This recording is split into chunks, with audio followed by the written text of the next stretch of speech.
Hello, Redemption Tucson.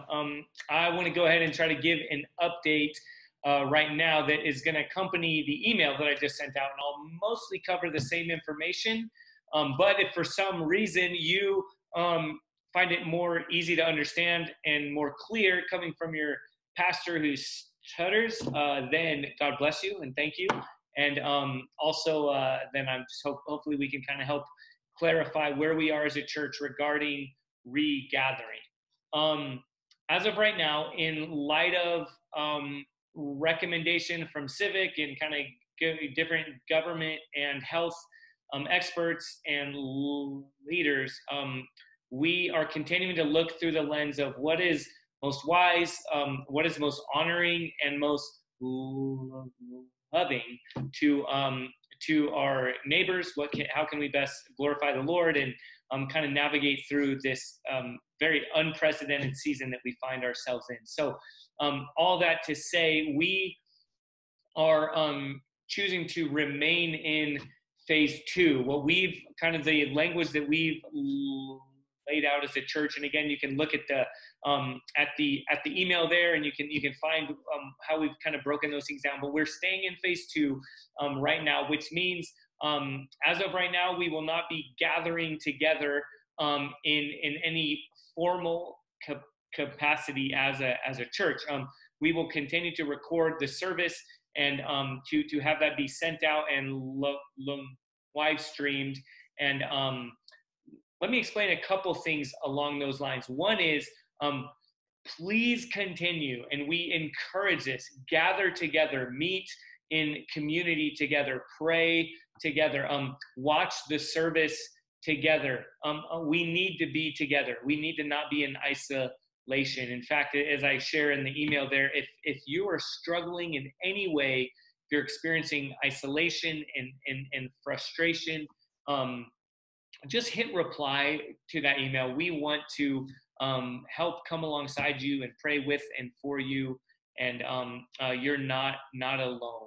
And again, we have ways to gather together and watch and participate in worship in the service together. So we want to encourage all of us to be able to do that in different ways. So even if that's a desire as well, please get in contact with us and we'll help set that up in some way. Church, something else that I just want to be clear is, as I said, we're constantly seeking to be gospel-centered. That has never and will never change. We will close the doors in a nanosecond if at any moment it means we are no longer making much of Jesus and clinging to his gospel.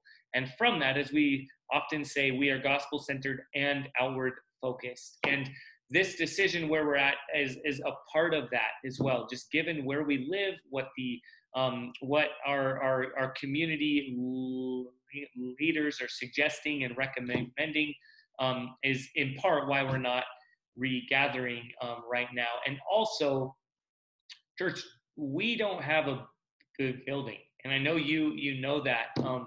But what it goes into to use someone else's space. We're not allowed at Safford yet, and they've not even told us when that will be. And I just want to invite and ask for two things. First and foremost, it's your prayer. Please join us in praying. If you have ideas, by all means, you have networks and contacts, we could use those. Because right now we continue to be a church without a building. And that is in part why we just can't do it well. We can't lovingly gather together yet as a congregation. And then the second thing I just continue to ask for, and we do not take for granted, is your trust, your respect, your love, your graciousness. These are, again, as I said, unprecedented times. We're trying to navigate things we've never navigated before. And with that here, we all long to be together. Man, I get emotional thinking about seeing, and who I haven't gotten to see, so many of you. I've gotten to have emails and different conversations and connections, but we need to be together. So let's continue to do that in the ways that we have, in the ways that we're able. And also let's pray for and look forward to when we can regather together as Redemption Tucson. So I love you. We love you. Please join in the town hall meeting that we will be having on Monday, this coming Monday, from 6:30 to 7:30 at night with, again, the other elders and myself. We would love to interact and answer some questions and hopefully come to more understanding in that way. So Redemption Tucson, God bless you. May he continue to keep us and shape us with the good news of Jesus.